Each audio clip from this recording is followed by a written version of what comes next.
Yeah, Papa. Bowie.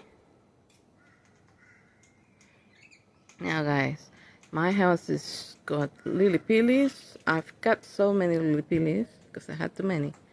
So I have lily pillies. These are all lily pillies that produce food.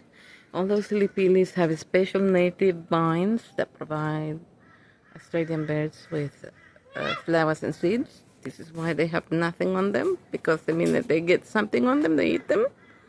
I have the palm tree over there where the bee, well, unfortunately, honey eaters used to breed there, but because of the cats ate them all.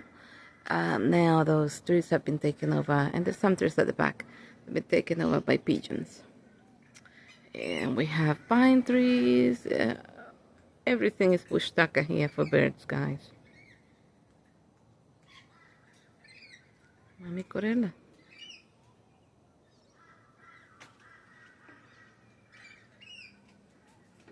Mommy and baby Corella.